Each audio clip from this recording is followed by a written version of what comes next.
नमस्कार, आप देख रहे हैं प्रभा साक्षी और मैं हूं आपके साथ रेणु तिवारी। हमारा खास प्रोग्राम है पूर्वोत्तर लोक, जिसमें हम आपको जानकारी देते हैं नॉर्थ ईस्ट की खबरों के बारे में। दक्षिण पश्चिम मानसून ने बृहस्पतिवार को केरल और पूर्वोत्तर क्षेत्रों में समय से पहले दस्तक दे दी है, जिससे भारत की कृषि आधारित अर्थव्यवस्था के लिए महत्वपूर्ण 4 महीनों की वर्षा ऋतु की शुरुआत हो चुकी है। मौसम वैज्ञानिक ने कहा है कि रविवार को पश्चिम बंगाल और बांग्लादेश से गुजरे चक्रवात रैलम के मानसून के प्रवाह को बंगाल की खाड़ी की ओर खींच लिया है, जो पूर्वोत्तर में मानसून के जल्दी पहुंचने का एक कारण हो सकता है। मौसम विभाग ने 15 मई को 31 मई तक केरल में मानसून आने का आगमन की घोषणा भी कर दी है। अब आपको बताते हैं अरुणाचल प्रदेश की खबरों के बारे में।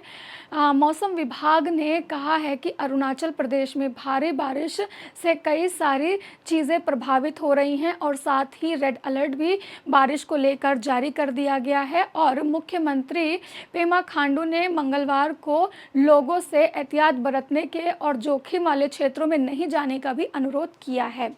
इसके अलावा आपको बताते हैं कि अरुणाचल प्रदेश में पुलिस के विशेष जांच प्रकोष्ठ के सियांग जिले में शिक्षा विभाग में अवैध नियुक्तियों के मामले में एक और व्यक्ति को गिरफ्तार कर लिया गया है।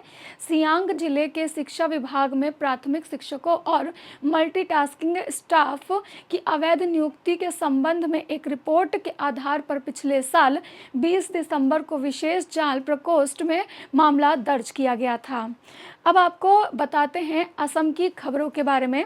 चक्रवात रेमल के बाद लगातार बारिश के कारण बृहस्पतिवार को असम में 9 जिलों में बाढ़ अभी तक अपने गंभीर रूप में बनी हुई है, जहां प्रमुख नदियों का जलस्तर बढ़ा है और बड़े भूभाग में पानी भर गया है।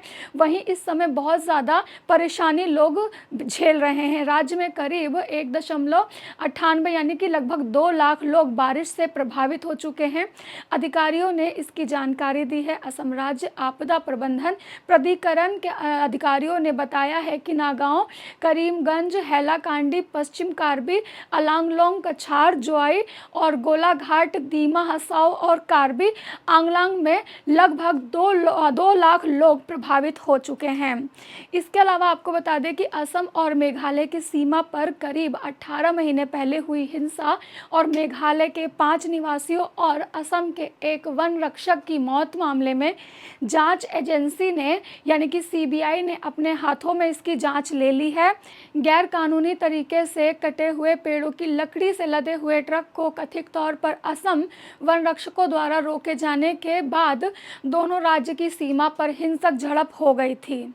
इसके अलावा आपको बता दें कि राष्ट्रीय पुरस्कार विजेता फिल्मकार लुईत कुमार बर्मन ने महात्मा गांधी पर प्रधानमंत्री नरेंद्र मोदी की विवादित टिप्पणी को लेकर उनके खिलाफ शिकायत दर्ज कराई है। बर्मन ने बुधवार रात गुवाहाटी के हाटी गांव में शिकायत दर्ज कराई है, जिसमें आरोप लगाया है कि पीएम मोदी ने राष्ट्रपिता के बारे में बेहद अपमानजनक बयान दिया है। अब आपको लिए चलते हैं मणिपुर के इम्फाल घाटी में भारी बारिश के कारण आई बाढ़ से हज़ारों लोग प्रभावित हो चुके हैं। अधिकारियों ने बुधवार को ये जानकारी दी है। उन्होंने कहा है कि इम्फाल नदी में उफान से कई इलाके जलमग्न हो गए हैं, सैकड़ों घरों में पानी घुस गया है। इससे हज़ारों लोग प्रभावित हुए हैं, जिनके पास सामुदायिक भवन में शरण लेने की भी नौबत आ चुकी है। मणिपुर के जल संसाधन तथा राहत एवं आपदा प्रबंधन मंत्री ने भी इसको लेकर कड़ी चेतावनी जारी की है और बारिश के कारण राज्य में जल स्तर बढ़ने से लगभग 1.25 लाख लोग इससे प्रभावित हो चुके हैं। उन्होंने बताया है कि पिछले कुछ दिनों में कम से कम 24,000 से भी ज़्यादा घर क्षतिग्रस्त हो गए हैं। मंत्री ने बताया कि कुल 18.103 लोगों को सुरक्षित निकाला जा चुका है और लगभग 56 राहत शिविर स्थापित किए जा चुके हैं। अब आपको बताते हैं मिजोरम की खबरों के बारे में। मिजोरम के आइजोल जिले में विभिन्न स्थानों पर हुए भूस्खलन में लगभग 4 शव और भी बरामद कर लिए गए हैं और इसमें मरने वालों की संख्या लगभग 30 हो चुकी है, एक पुलिस अधिकारी ने बताया है और इसकी जानकारी दी है। उन्होंने कहा है कि 7 लोग अभी भी लापता हैं और बचाव दल उसको पता लगाने की पूरी कोशिश कर रहा है।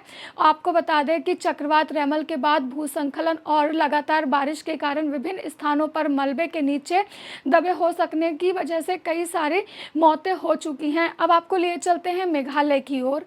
मेघालय की पूर्वी खासी हिल्स जिले में एक सुदूर गांव में भारी बारिश के कारण भी भूस्खलन से 4 लोगों की मौत हो गई है और आशंका जताई है कि उस मलबे के नीचे कुछ और लोग भी हो सकते हैं।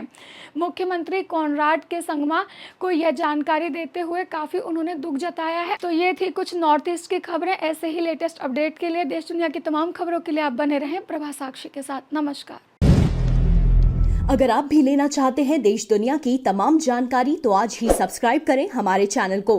साथ ही नीचे दिए बेल आइकन को जरूर दबाएं ताकि हर अपडेट आप तक पहुंच सके।